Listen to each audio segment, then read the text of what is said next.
Hey, so what's going on in the real estate market in the Treasure Valley, Idaho? Let's find out next. Hey, Dave Edwards, Treasure Valley Dave here. And today I want to talk about what's going on in the real estate market across the Treasure Valley and across the country and what it might mean to you. But before we get started, I did want to ask you, if you would go ahead and like this video. It means so much. It helps the algorithm find more people that need to know this. And subscribe. Oh, it gives me a warm spot right in my heart when you do that. Definitely. And go to our website. Here it is, www.treasurevalleydave.com, and check out some of these great resources that we have just for you. And they're all free. That's pretty cool. Anyway, I want to talk about what's going on in the market. Let's go to that right now. And before we do, I was looking through my emails this morning, don't we all? And Dave Ramsey sent me something. I know. Some of you like him, some of you hate him. But in this case, he's got some really good questions and information. He said nationwide inventory is a low, but it is growing. And what does that mean for buyers and for sellers? Well, we're going to get into that in just a little bit. Also, home values are still rising across the country, except for 4 metro areas. December of 2021 to December 2022, there was 4 metro areas out of the 400 largest metro areas that actually saw values come down. One was San Francisco. I can't imagine what's going on there. The other was Austin, then Coeur d'Alene, and then the Boise area. I know those last 3 because the year before they had shot way up, and now they're just kind of correcting. And I know that the Boise area came down like 7%, 6.5%, and Coeur d'Alene was about the same too. So was that a crash? Yeah, I don't think so. We're going to check out those numbers here in just a little bit. And also, we're going to talk about mortgage interest rates, some different things about that. Like, you can buy your house now at a lower price and the interest rates are higher. You wait a couple years, interest rates fall, you can refinance, and then you look like a genius. But in 2 years, house prices fall, everyone's waiting for that crash. Can you go out and rebuy your house at that lower rate? No, not really. Interest rates you can do that with. So I thought that was kind of interesting. Also, builders and some existing home sellers are offering rate buy downs. So that's something we're seeing somewhat of. We saw it in spades back in December. January, we're still seeing it a little bit. It's not being promoted so much. But when we do put in offers, we're asking for help with buy down and closing costs, and we're still getting that to some degree. The market is changing. So let's get into Canyon County. So in our summaries here, we have tons of information. Right here, we have the top 5 areas that sold houses in December. And Nampa, Caldwell, and Middleton. Middleton, as you can see, the median price is $640, but there's some places you can get your money to stretch a little bit further, like Caldwell at $385, Nampa $385, and Caldwell Southwest at $344. Well, that's starting to get pretty darn nice. Look down here, you can see the for the last year, the blue is the the median price for homes here in Canyon County, and then the orange is what the national average is. So you can see that Canyon County and the national average are very, very close. National average comes in at $379, which is quite a bit over $344. So don't say the Treasure Valley is like, so it got priced out. No, you didn't. Remember what Henry Ford said, if you think you can, or if you think you can't, you're right. Well, that's what it is here. If you're looking for a great place, great quality of life, to raise your family, just to get de-stressed and away from all the bums, the litter, Gavin Newsom, you're not priced out. Over here, we have some information on the relationship between inventory, pending, and sold for the past year. And, well, let's take a look, speaking of inventory. So on this graph, again, Canyon County, inventory is in orange, prices in blue. You can see that prices have gone up. This goes all the way back to 2006. Prices continue to go up and up and up, and then they peaked out, and now they're coming back down. So everyone that was over here saying, I'm going to wait for prices to come back down, well, they kept going up. You get up here, I'm going to wait for the crash. Well, the crash never happened. I don't think the crash is going to happen. And what is a crash anyway? So we peaked out, and then how prices came back down. So if you were waiting for prices to come down, prices came back down. And so let's talk about inventory. Inventory is here in orange, and you can see it's a bit cyclical too. It goes with the changes with the seasons. And you can see that inventory comes down this time of year, winter times, and it always has all the way back here to like, I don't know, however far back you want to go. It's always comes down, peaks in the summer, comes down in the winter. And so why is that? Well, a lot of people, they don't want to move during the holidays. And so they take their home off the market. They know that springtime is going to be more of a demand for houses. Traditionally, it's like when kids are about ready to get out of school, that's when people are wanting to buy.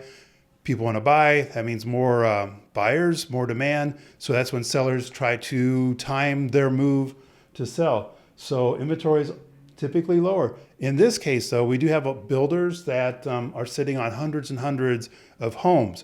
So we do have inventory out there. I don't know that they're all on the market because builders may only put out so many. You don't want to flood the market and really drive the prices down.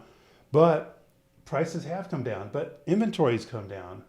So that's kind of weird. And on this chart, we have our interest rates in blue, and you can see how, gosh, there for a few years, they were way down, and then all of a sudden, or inflation. So the Federal Reserve, they only have one tool in the toolbox, right? And that is to raise rates. And that's exactly what they did. Got a little breather, and then they went way back up. Now they're coming down. Like I say, we are seeing rate buy downs with some builders and some sellers. So you can actually get your 6s down into your 4s. That's possible. Also, you can always refinance at some later date if rates come back down. But this is kind of what they used to be. This is like 2009 after the crash, and the whole market was kind of a messy. But interest rates right now. So my first house is 13.5%.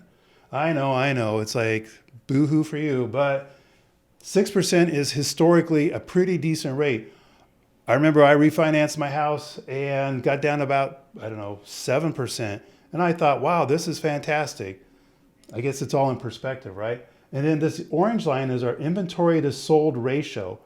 And what this means over here is that, so then this orange line, this is our inventory to sold ratio. And what this means is that for every house that's selling, there's 4 in inventory. So that's still a pretty decent amount.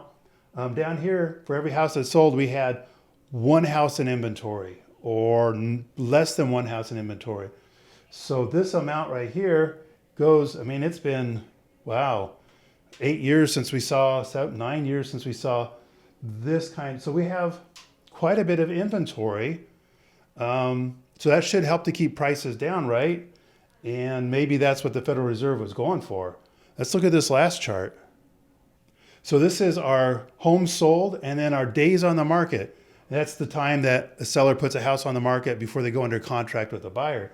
And so you can see the sold. Again, we were talking like cyclical based on the seasons. We have the exact same thing here with the sold. We have many, many less sold during the winter months. And in the summer, it spikes up. So even during the COVID, we saw something very similar to that. So where are we now? Well, we dropped down for the holidays. But I got to tell you, it's been really spring-like. Ever since the first of the year, we've had temperatures in the 40s and 50s. I don't remember the last time it snowed. So it feels like spring. Maybe people are going to start buying like spring.